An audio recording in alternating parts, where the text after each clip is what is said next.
Hello, boys and girls. Today's book is called Chester the Brave by Audrey Penn, illustrated by Barbara Gibson. You might be able to have been able to tell that Chester the Brave is also part of the Kissing Hand series books, and that's a book you may have read before.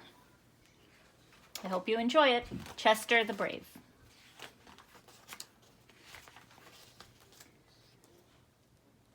Chester Raccoon sat snuggled in his mother's lap. The last golden rays of sundown shone through their tree hole, and his younger brother Ronnie lay curled up fast asleep on the far side of their hollow. "This is my very best time," Chester told his mother, lifting his eyes to hers. "This is my very best time, too," she told him sweetly. "Do you still want me to tell you about the little robin?" "Yes, please." "Well," Mrs. Raccoon began her story, "he stepped up to the edge of his nest, bent his little legs, lifted his tiny wings, and said, 'I can't. I'm too afraid,' and hopped back into the safety of his nest." "He was too afraid to fly?" asked Chester.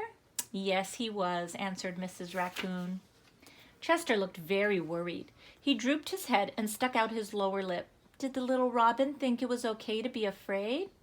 "He thought it meant he wasn't brave," explained Chester's mother. "You see, the little robin's brother and sister flew their very first time, and he thought that meant they were very brave. And if they were very brave, he thought it meant he wasn't." Chester appeared very upset. "Was he right?" he asked his mother. Mrs. Raccoon smoothed out the fur on top of Chester's head. "Well, the little robin's father told him that it wasn't that his brother and sister were brave. It was the fact that they simply weren't bothered." Chester lifted his head and peered up at his mother. "What does that mean?" Mrs. Raccoon laughed. The little robin wasn't sure what it meant either, so his father asked him if he was bothered when he was eating worms. "Ooh, yuck," shrieked Chester. "That's disgusting. What did he say?" "He said he wasn't bothered eating worms at all. He said he loved eating worms, especially the big, long, thick, stretchy kind." "Oh, blah!" bleated Chester. His nose and mouth twisted and squished together, and his entire body shuddered. "Ew, eating worms would bother me." Mrs. Raccoon nodded. "It would bother me too," she confessed. Then the little robin's father asked him if he was bothered when he was singing, and the little birdie began tweeting and said he wasn't bothered when he was singing at all. "Singing is a lot better than eating worms," grimaced Chester. "I agree," said Mrs. Raccoon. Then the little bird's father told him that being brave wasn't about flying when he wasn't bothered to fly. Being brave was about flying when he was bothered to fly, but found the courage to fly anyway because he knew he must. Then his father asked him if he was bothered when he was reciting his flying lessons in front of all the other little birdies who nested in our tree. The poor little robin got all aflutter. He hopped up and down and flapped his wings, just like he did the time the skunk sprayed our tree from down below. The little robin said that reciting his lessons in front of all of the other little birds was the worst thing he had ever done in his whole life. Suddenly, Chester began to tremble, and he nestled deeper into his mother's soft, comforting arms. What's the matter?" his mother asked. "Reciting lessons in front of the other animals at Owl Teacher School is the worst thing I ever have to do in my whole life, too," he whimpered. "Is that so?" asked Mrs. Raccoon. She gave Chester a reassuring hug and then took his tiny hand in hers and gently kissed the center of his palm. "Shall I tell you what happened to the little robin, or would you rather jump on top of Ronnie and wake him up for school?"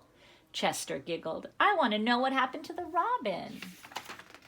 Well, the very next day, the little robin's mother tucked one of her own tiny flight feathers into his wing and told him it was for good luck.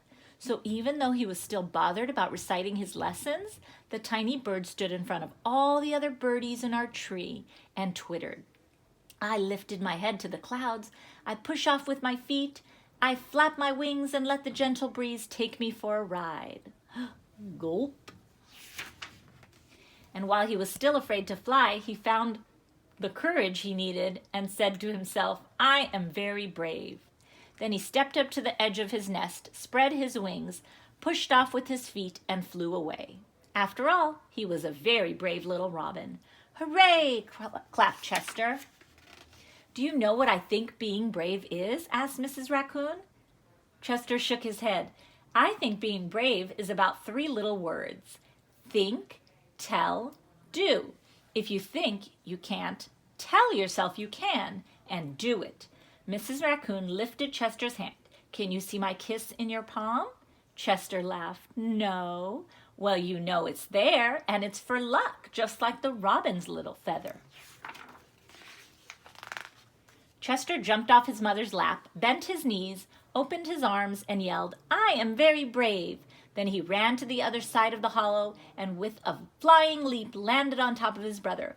Wake up, Ronnie, it's time for school. Chester the Brave has a speech to make. Later that night, Chester Raccoon stood on a branch at Owl Teacher's school. He remembered what his mother said about think, tell, do. If I think I can't, I tell myself I can and do it. And he found the courage he needed to tell himself, I am very brave. Then he opened his hand, and there in the middle of his palm was his mother's gentle kiss for good luck. And even though Chester was still the tiniest bit afraid, he recited his lesson in front of all the other animals. After all, Chester is a very brave little raccoon.